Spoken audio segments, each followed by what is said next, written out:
Yeah, it was crazy story as well, because like my dad didn't have a car, so we went to this dealership not knowing anything about it, how to own a car in England, and also like not speaking much English. The guy was a legend. The guy that sold us the car like helped us do insurance, because we didn't know you needed insurance. You don't need insurance in Brazil, so helped us do all that stuff. Like got this Focus State, Mondo State. And then the idea was my dad was going to take me to Fort William from London, leave me there. So we went to the Decathlon, bought like a tent and like some stuff for me to sleep in, sleep bag and stuff like that. So I was going to stay there by myself, and he was going to come back to work and then go back and pick me up. But luckily, as he got there, he realized that was not 9 really, hours away. yeah, that wasn't really like. And bear in mind, he never have drove in UK as well. So he first time driving UK was a trip to Fort William, like pretty gnarly. So we got there. It was like him and my mom, and then me, and my dad. Like they slept in the car. They stayed there. I slept in the tent that I bought at the Decathlon, and yeah, that was my first experience like doing a World Cup.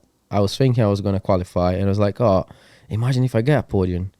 I was like totally delusional. Like I think like Rachel put like 30 seconds into me. I was like dead last. Really? Really, really bad. Like where? It's probably not the like if you say to someone, "Oh, come race a World Cup," you wouldn't say to them to come to Fort William to race their first World Cup, would you? Quite something to get used to, yeah. Nah? No. It's probably the gnarliest track to like race for the first time. Like There's all these things are surrounding it, you know, like obviously the obvious one is language, picking up language, but like all of these like differences between where you've lived and where you moved to. Like surely there were some crazy ones at first. What did you notice about UK when you first moved there? Quite a big question, isn't it? But like yeah, it's a lot of things, isn't it? Like the food is massive, like the weather and stuff like that. Yeah, but yeah, those are the main ones. But it's not something that I really put too much effort into thinking about it. But I think so you've rocked up to Fort William in a Mondeo. What did that track compare to? Had you ridden anything like that before? No, never. Because by that time, I also have not ridden anything in UK. Right. So I came fresh from Brazil straight into Fort William World Cup. And another funny thing is like they have Group A and Group B in the World Cup, yeah. But myself, I didn't speak English and I didn't know that was even a thing. I ended up like practicing in Group A and Group B practice. No idea how. Full practice. Yeah. Just doing laps. Bernardo was on this race. He was like, "What are you doing here?" I was like, "Oh, I'm practicing." "Man, you Group B practice." I was like, "What is that?" Got away with it though. Nice. Should probably been disqualified. Ignorance is bliss. Wow. But yeah, that was proper crazy. So yeah, first race in the UK was Fort William. Didn't go as you expected, but you were confident. Like, where did the confidence come from? Obviously, from coming from Brazil, from winning stuff.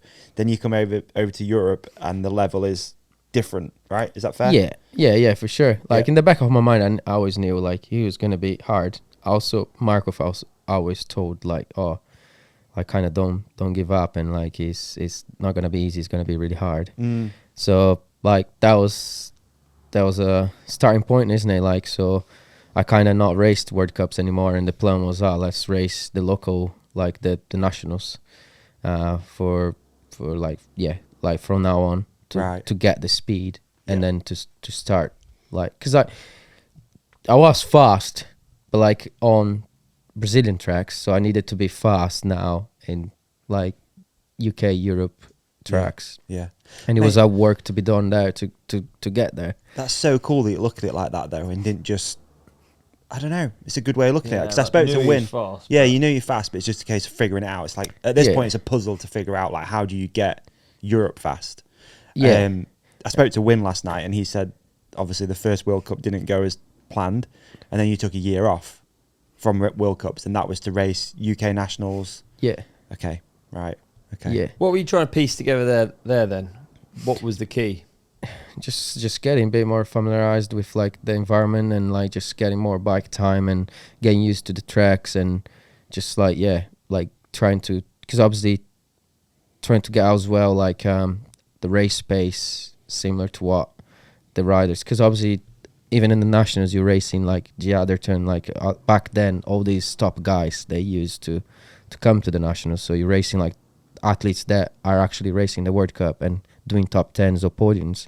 So like it's like you're racing a World Cup, but you're not needing to spend loads of money to go into one. Yeah. Yeah. So yeah, just like trying to get that feel for it, and knowing the tracks and stuff like that. But yeah, I remember like it was one race where my dad said, "Oh, like you were the fastest like through." So my dad is like really like he never says like if like he's not like that dad that is like really, "Oh, you the best." He's like really like blunt, and like he never say like, "Oh, I'm the fastest" or anything like that. And one race he told me like in the finish line, on the sprint of the finish line, he said, "Oh, like you were really fast there, like probably one of the fastest like of the elite riders." And I remember when I was younger in Brazil, that happened as well. Okay. Like I wasn't still like good in Brazil. I wasn't like average, and "Oh yeah, you were really fast there." And then I ended up being like the guy in Brazil, like really good. Yeah. So like that, I don't know why, but that like I was like, "Oh, okay." So We're onto like that something. gave me like some hope. Like if I'm fast here, that means it's gonna come. Like just need to be patient. But obviously it's like such a long journey, and like I think I could have given up like so many times, but I just been like super stubborn and like never gave up. So that's why it kind of everything worked out. I think like obviously not I'm not a world champion or anything like that, but still got some pretty solid results in the World Cup and been doing some pretty solid stuff. So Yeah.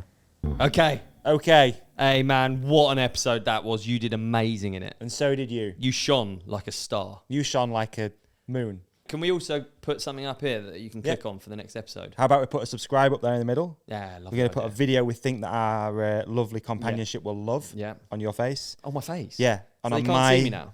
Gone. And on my face, another video that we think people will love. And thank you for watching. Thank you for listening. Please hit like and subscribe. You guys are the best. Peace and love.